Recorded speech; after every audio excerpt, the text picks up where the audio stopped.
America Iran இடையேயான பதற்றம் தொடர்ந்து அதிகரித்து வரும் சூழலில் பாதுகாப்பு சூழல் மோசமடைந்துள்ளதை காரணம் காட்டி ஈரானில் பணியாற்றி வந்த தனது தூதரக ஊழியர்களை பிரிட்டன் அரசு தற்காலிகமாக திரும்ப பெற்றிருக்கிறது.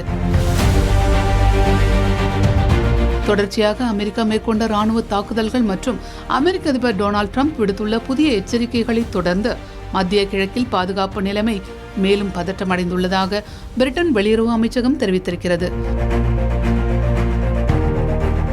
இது தொடர்பாக வெளியிடப்பட்ட சுருக்கமான அறிக்கையில் பாதுகாப்பு முன்னெச்சரிக்கை நடவடிக்கையாக தூதரக ஊழியர்கள் தற்காலிகமாக வெளியேற்றப்பட்டாலும் ஈரான் தலைநகர் தெஹ்ரானில் உள்ள பிரிட்டன் தூதரகம் அடுத்த அறிவிப்பு வரும் வரை தொலைதூர முறையில் தனது சேவைகளை தொடர்ந்து வழங்கும் என்று கூறப்பட்டுள்ளது. தூதரகத்தின் அன்றாட பணிகள் நேரடியாக அல்லாமல் தொலைதூர செயல்பாட்டு முறையில் மேற்கொள்ளப்படும் என்றும் அதிகாரிகள் தெரிவித்திருக்கிறார்கள். பிரிட்டனின் இந்த நடவடிக்கை மத்திய கிழக்கில் வேகமாக மாறிவரும் பாதுகாப்பு சூழல் குறித்து சர்வதேச நாடுகள் அதிக கவலை கொண்டிருப்பதை வெளிப்படுத்துகிறது.